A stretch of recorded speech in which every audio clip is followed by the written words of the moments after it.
At 7:23 a.m. on December 14, 1944, Private First Class Eddie Brennan pressed his body into frozen mud beneath a fallen oak tree in Belgium's Hürtgen forest. German machine gun fire tore through branches 6 feet above his head. His platoon was pinned, bleeding out in the snow. In the next 4 hours, Brennan would violate every rule in the U.S. Army sniper manual and kill 18 Wehrmacht soldiers from a position so unorthodox that military doctrine explicitly forbade it. His court-martial would begin 63 days later. The Hürtgen forest was where American infantry went to die. Between September and December 1944, the dense woodland along the German-Belgian border consumed entire divisions. Trees exploded into splinters from artillery. Visibility dropped to 30 yards. German pillboxes, invisible until you were dead, controlled every approach. The 28th Infantry Division lost 6,184 men in 3 weeks. The forest didn't care about tactics or training. It just killed. Eddie Brennan grew up in South Philadelphia, 3 blocks from the Navy Yard. His father worked the docks, loading cargo ships bound for Europe. Eddie spent his childhood in the narrow streets between row houses, learning to fight in alleys where backing down meant getting your face split open. He dropped out of school at 16 to work at Hog Island, riveting Liberty ship hulls for 12 hours a day. The work was brutal, but it taught him patience. Waiting for the rivet gun to heat, waiting for the foreman to look away, waiting for the right moment to act. Before the war, Eddie hunted deer in the Pine Barrens every November. Not for sport, for meat. His family needed it. He learned to move through brush without sound, to wait motionless for hours, to take shots other hunters wouldn't risk. His uncle taught him to read terrain, to think like prey, to understand that the deer wasn't afraid of you. It was afraid of what you represented. Movement, noise, the smell of cigarettes, and cheap whiskey. Eddie was drafted in March 1943. Fort Benning turned him into a rifleman. He qualified expert with the M1 Garand, but the Army didn't make him a sniper. They had enough snipers. They needed bodies for the line. So Eddie went to Europe as a replacement, assigned to Company B, 110th Infantry Regiment, 28th Division. He arrived in October 1944, just in time for the Hürtgen. The forest killed men in ways Eddie had never imagined. Artillery bursts in the treetops sent wood splinters down like javelins, shredding soldiers who thought they were safe in foxholes. German snipers fired from positions so well camouflaged that platoons walked within 10 feet without seeing them. The official doctrine for American snipers was clear: elevated positions, maximum visibility, clear fields of fire, find high ground, use trees for vantage points, maintain line of sight. Eddie watched men die following that doctrine. On November 8th, Private Vincent Hayes climbed a pine tree to establish an observation post. A German sniper put a round through his chest at 9:47 a.m. Hayes fell 20 feet and died in the snow, blood pooling around him while the platoon scrambled for cover. The German was never found. On November 19th, Corporal Samuel Briggs set up on a ridgeline overlooking a crossroads. He had perfect visibility for 400 yards.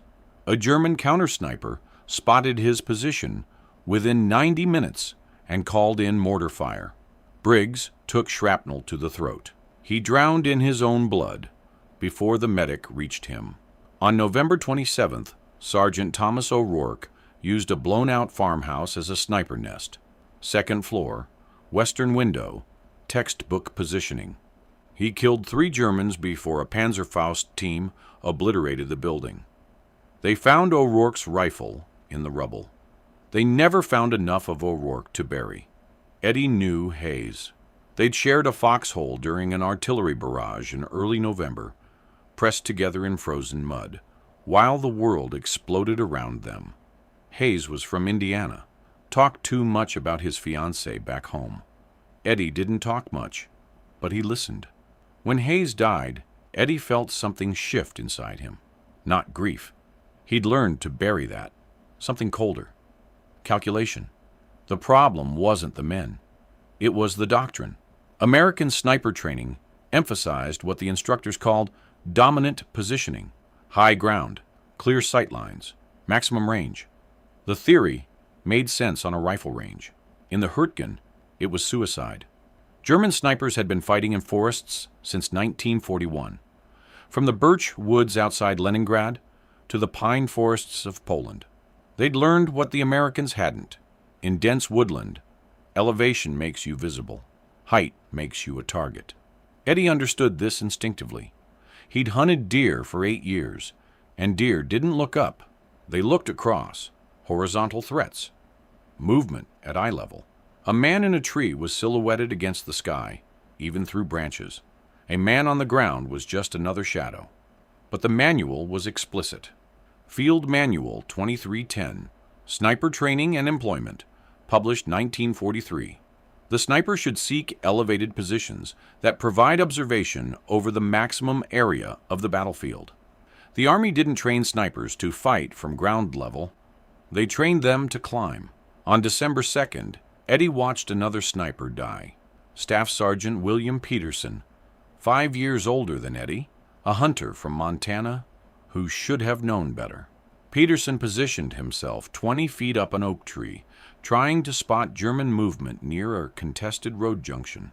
Eddie was 50 yards away, prone behind a fallen log, watching Peterson work. The German round hit Peterson in the left eye. He didn't make a sound, just dropped his rifle and fell, hitting 3 branches on the way down. The Springfield clattered against wood, a sound like breaking glass. Peterson's body landed in a heap, one leg bent at an impossible angle. The German sniper never fired a second shot. Didn't need to. Eddie lay motionless for 3 hours, watching the tree line. He never saw the German, never heard movement. The shooter had fired from ground level, from somewhere in the undergrowth 200 yards away. Perfect concealment, 0 visibility. Eddie realized the German wasn't hiding in the forest. The German was part of the forest. That night, Eddie couldn't sleep. He lay in his foxhole, staring at the black silhouette of tree branches against the sky, thinking about deer. Deer bedded down in low brush, under fallen trees, in natural depressions where the ground concealed them. They didn't climb to safety. They sank into it. Predators looked for movement at eye level and above. They didn't look down. What if a man could do the same thing? Eddie approached Captain Whitmore the next morning. Whitmore was 31, a former high school teacher from Ohio who'd been given a company to command after the previous CO took machine gun fire in the face. Whitmore was trying to keep 200 men alive in a forest designed to kill them. He didn't have time for theory. "Sir," Eddie said, "the snipers are dying because they're too high." Whitmore looked at him. "Elevated positions provide visibility, Brennan. That's doctrine. Doctrine's wrong for this terrain," Eddie said. "Germans are shooting from the forest floor. We're climbing trees and dying. You want to engage targets from ground level? You'll have 0 visibility.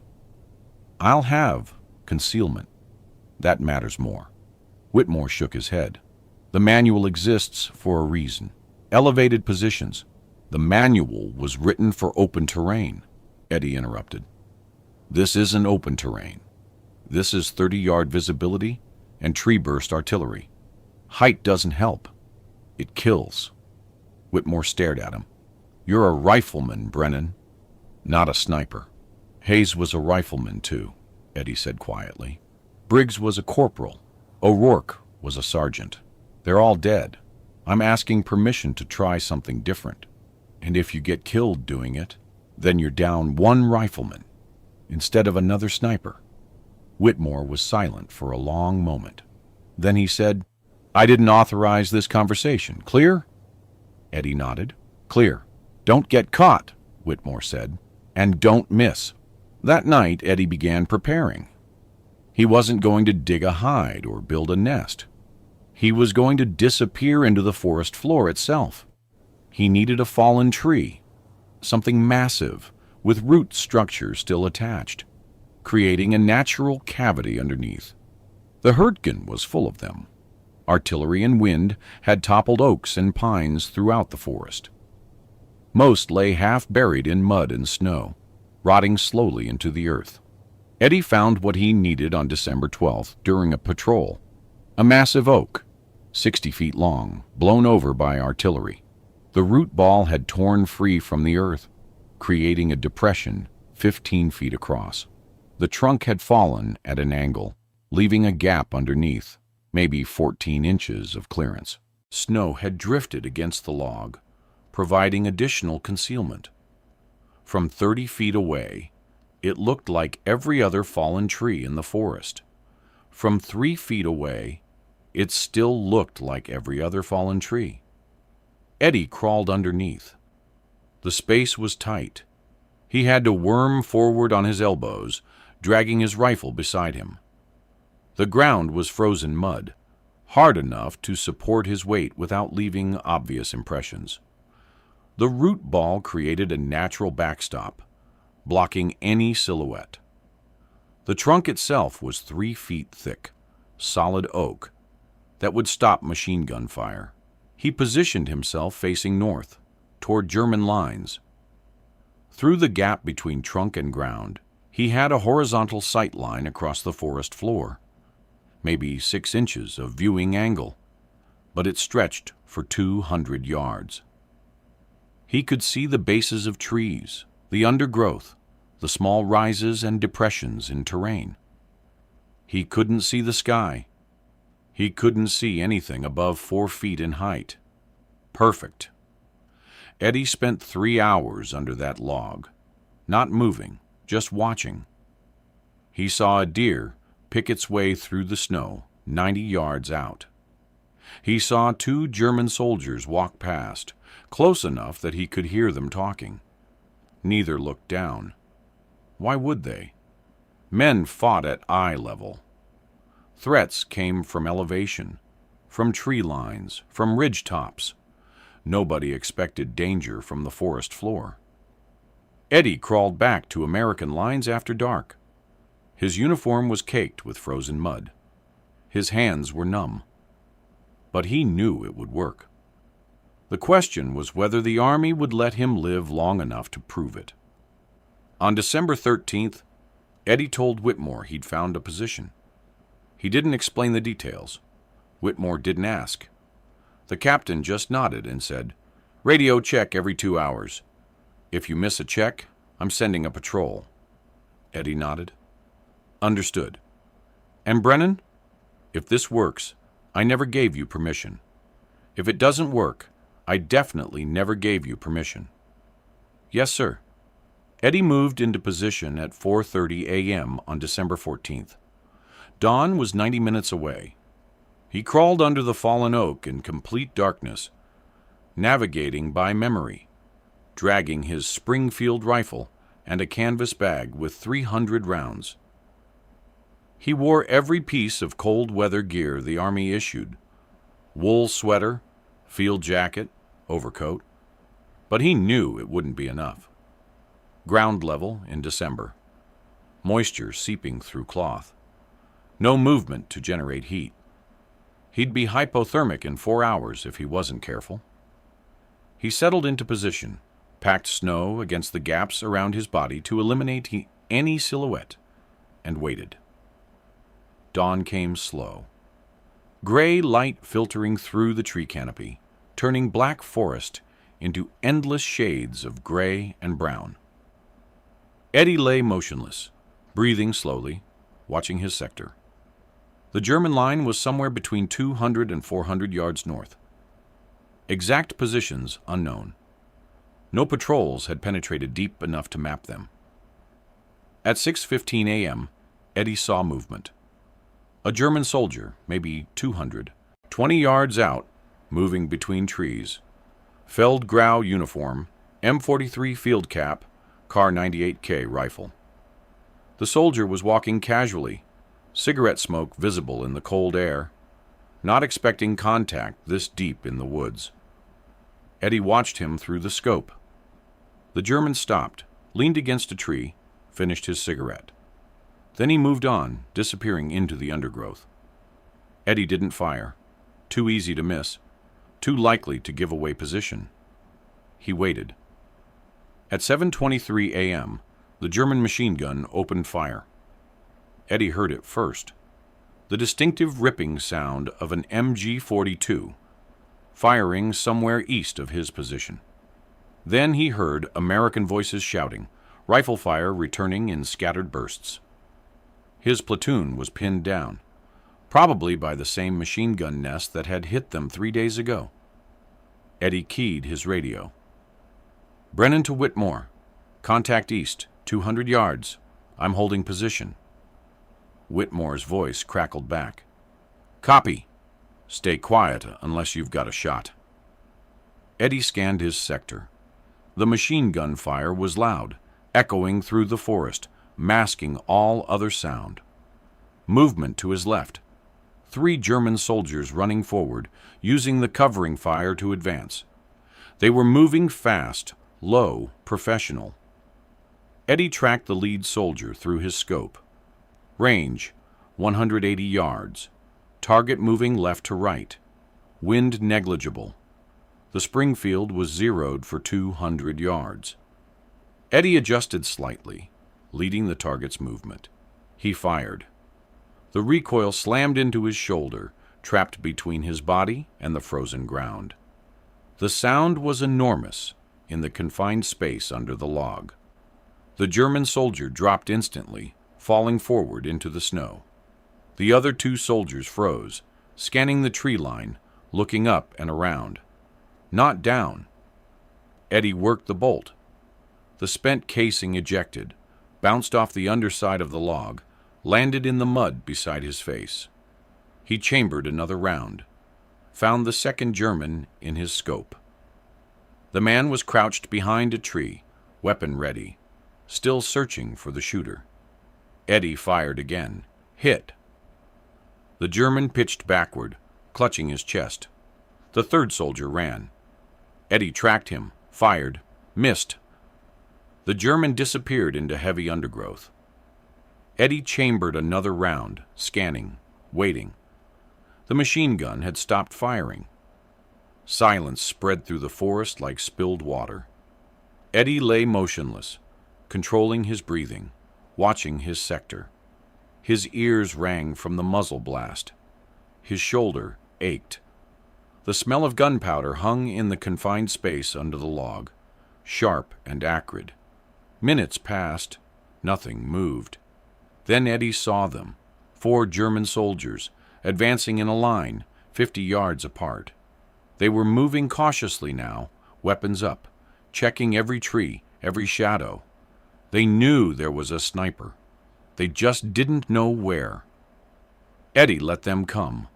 Closer. The leftmost soldier was 140 yards out. The rightmost was nearly 200 yards.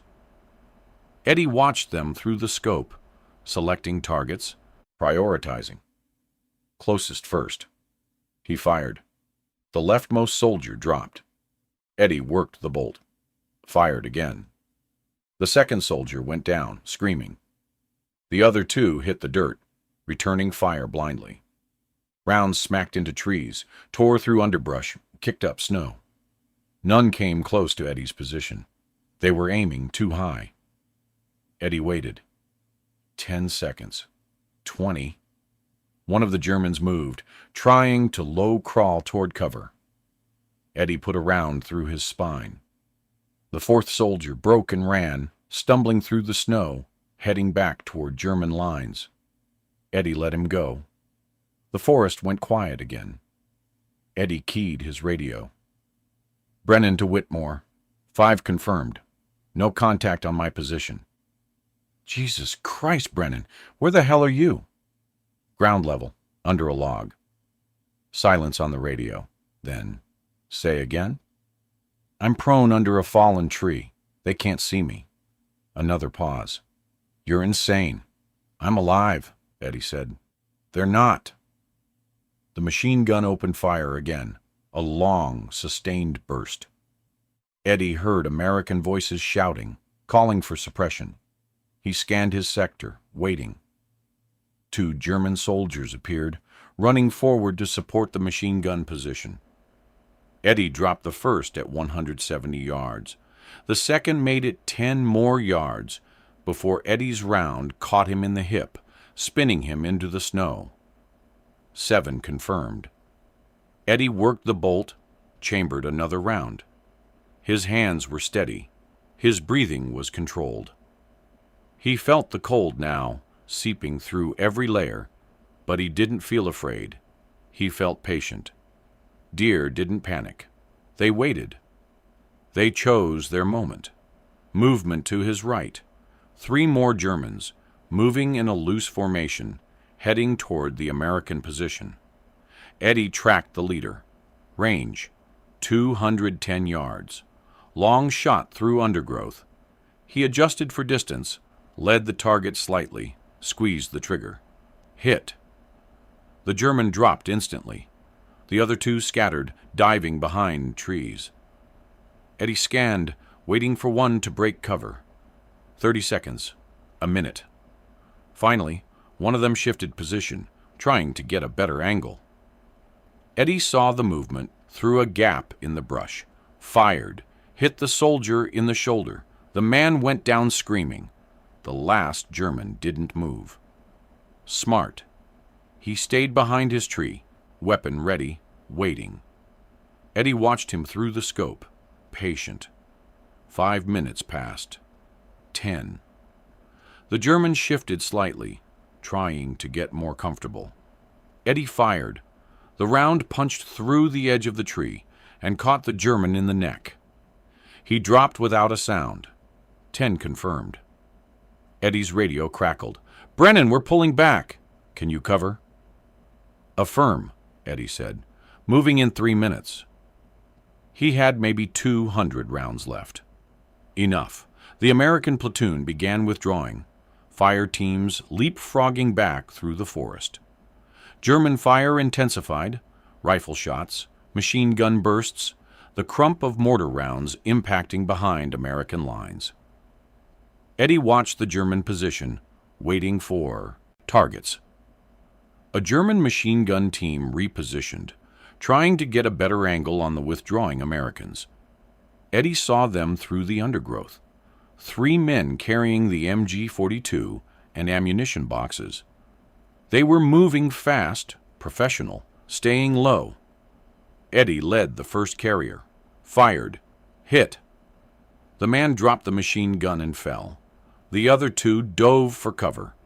Eddie worked the bolt, fired again, missed. The 3rd round caught one of them in the leg. The remaining German grabbed the machine gun and ran, dragging it toward cover. Eddie fired, hit him in the back. The German dropped the weapon and fell forward into the snow. 13 confirmed. The German fire shifted. They were trying to locate Eddie now, pouring rounds into the tree line, walking fire across suspected positions. Eddie pressed himself flat, listening to bullets snap overhead, impact trees, tear through branches. None came low enough. They were still aiming too high. Eddie waited until the firing slackened, then scanned his sector again. More movement. 5 German soldiers, advancing in a staggered line, trying to flank the American position. They were good, using cover effectively, moving in short rushes. Eddie fired on the closest, hit. The soldier pitched forward. Eddie worked the bolt, fired. Another hit. The remaining 3 went prone, returning fire. Eddie ignored them, tracked one who was trying to low-crawl forward. Fired, hit him in the shoulder. 16 confirmed. Eddie's hands were numb now. The cold was winning, seeping through gloves, through wool, through skin. He flexed his fingers, trying to maintain feeling. Reload. 20 rounds left in the current clip, 170 in the bag. The Springfield was ice cold, frost forming on the metal. The two remaining Germans from the flanking group were repositioning, moving back toward their own lines. Eddie tracked them through the scope. 240 yards, long shot, moving targets. He fired anyway, missed, fired again. The second round caught one of them high in the back. The soldier stumbled, fell, didn't get up. 17 confirmed. The forest was chaos now. American fire pulling back, German fire pursuing, mortar rounds impacting in waves. Eddie lay motionless under his log, watching, waiting. His radio crackled constantly. Platoon leaders calling positions, casualties, ammunition status. Then he saw the last target, a German officer moving forward with two runners, trying to coordinate the advance. The officer was shouting orders, pointing, directing fire. He was 200 yards out, partially obscured by undergrowth, but Eddie could see enough. He centered the crosshairs on the officer's chest, adjusted slightly for range, breathed out slowly.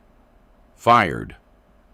The officer dropped instantly, falling backward into the snow. The two runners scattered, diving for cover. 18 confirmed. Eddie lay still, watching, waiting for return fire. None came. The German advance had stalled. Their officer was down. Machine, gun teams were suppressed. The flanking element was scattered. Eddie keyed his radio. Brennan to Whitmore. Platoon clear to withdraw. I count 18 enemy down. Silence on the radio. Then Whitmore's voice, quiet. 18? Confirmed. I'm pulling back now.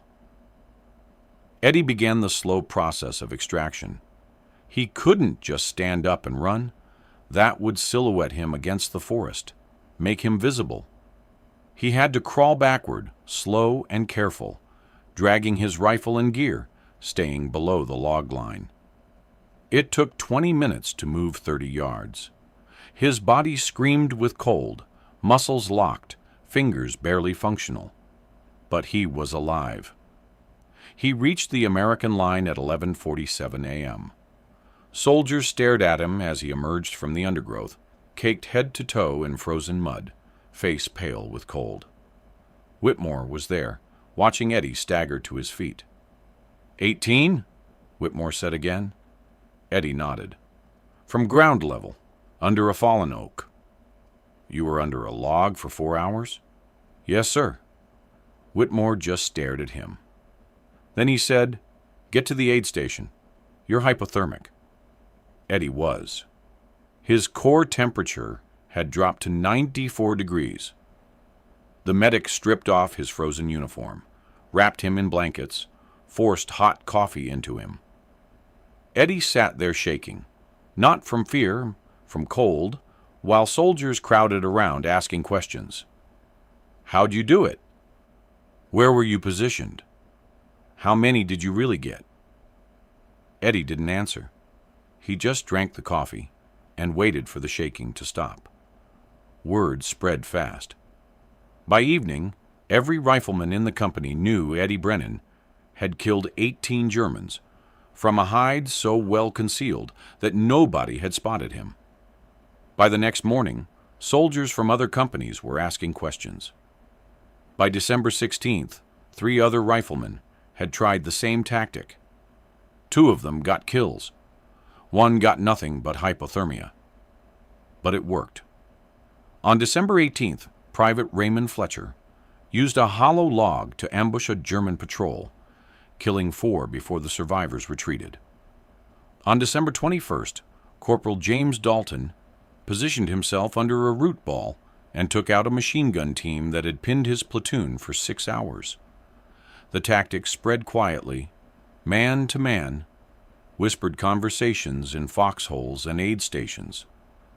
No officers ordered it. No training manual described it.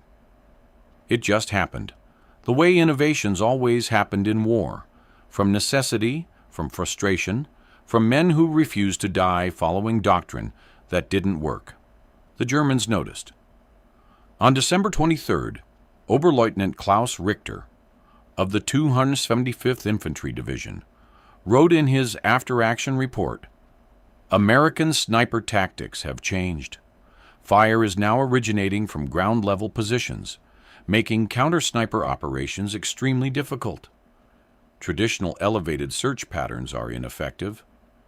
Recommend increased use of indirect fire and systematic clearing of fallen timber." German snipers began checking ground-level positions, but it was already too late. The Americans had adapted faster. By January 1945, forest floor sniper hides were being used throughout the Hürtgen, and the technique was spreading to other units, other forests, other fronts. The German 302nd Volksgrenadier Division reported sniper casualties increased 47% in January compared to December. The Americans were invisible. German doctrine couldn't counter what they couldn't see. But Eddie Brennan never got credit. On February 15, 1945, military police arrested him at his battalion headquarters. The charge: unauthorized modification of sniper doctrine, violation of Field Manual 23-10, conduct unbecoming. Eddie didn't resist. He'd known this was coming since December 14th. The court-martial convened on February 19th at division headquarters in Luxembourg. Eddie stood before 3 officers, a colonel, a major, and a captain. None of them had been in the Hürtgen. None of them had watched men die following doctrine. The colonel read the charges. "Private First Class Brennan, you are accused of willfully disregarding established sniper procedure, endangering yourself and your unit through reckless tactical decisions, and undermining military discipline by encouraging other soldiers to violate training standards. How do you plead?" "Guilty," Eddie said. The colonel blinked. "You admit to these charges?" "Yes, sir. I violated the manual. I used ground-level positions. I told other men how to do it." The major leaned forward. "Do you understand that sniper doctrine exists to maximize effectiveness while minimizing risk?" "I understand the doctrine got men killed," Eddie said. "Hayes, Briggs, O'Rourke, Peterson. All dead because they followed the manual." "The manual has been developed over years of combat experience." "Not forest combat," Eddie interrupted. "Not the Hürtgen. That manual was written for open terrain. The forest's different." The captain spoke up.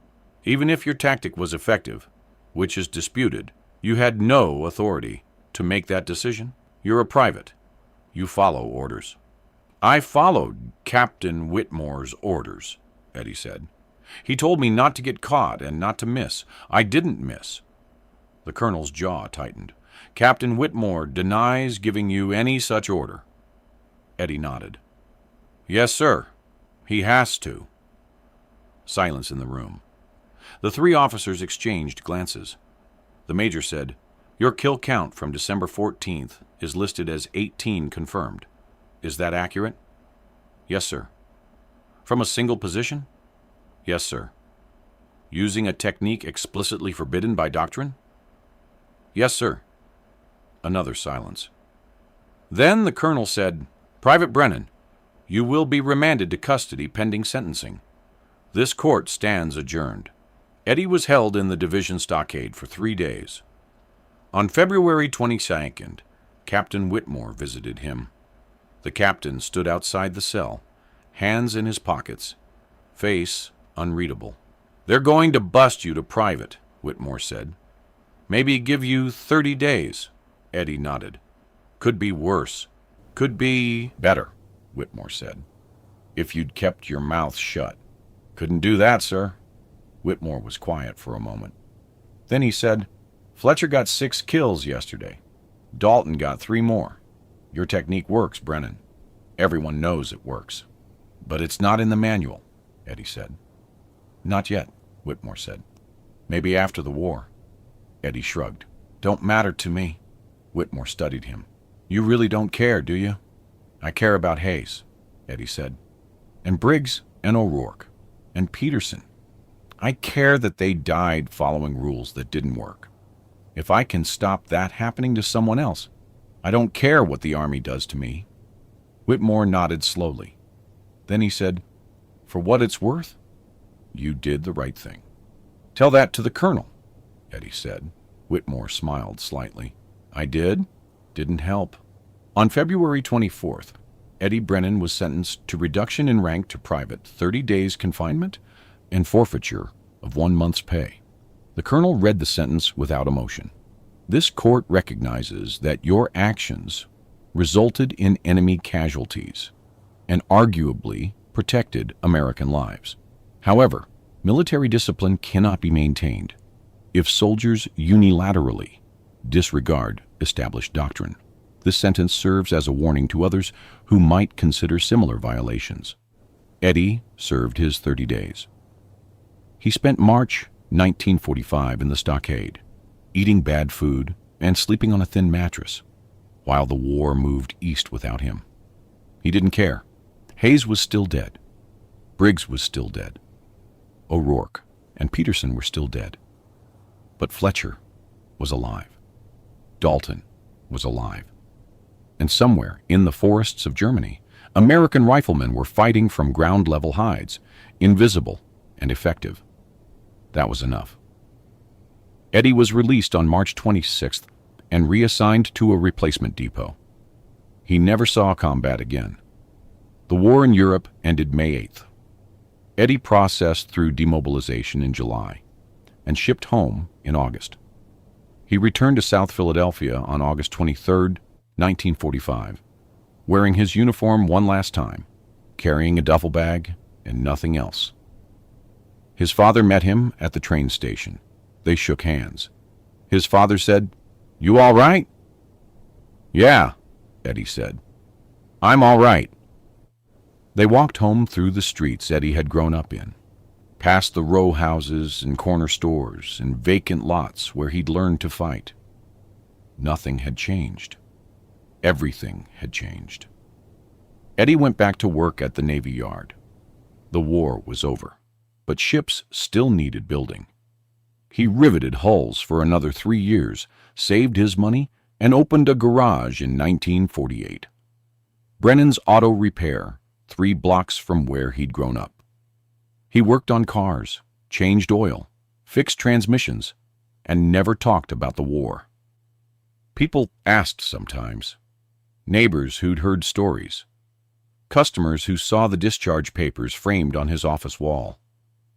Eddie would shrug and say, "I was in the infantry, did my job, came home." He never mentioned the Hürtgen, never mentioned the 18 kills, never mentioned the court-martial. In 1952, Eddie married a woman named Dorothy who worked at the Five and Dime on Market Street. They had 2 kids, bought a house in the suburbs, lived quietly. Eddie coached Little League, fixed neighborhood kids' bicycles for free, and attended church every Sunday. He was a good man, people said. Quiet, but good. In 1957, the Army published an updated edition of Field Manual 2310.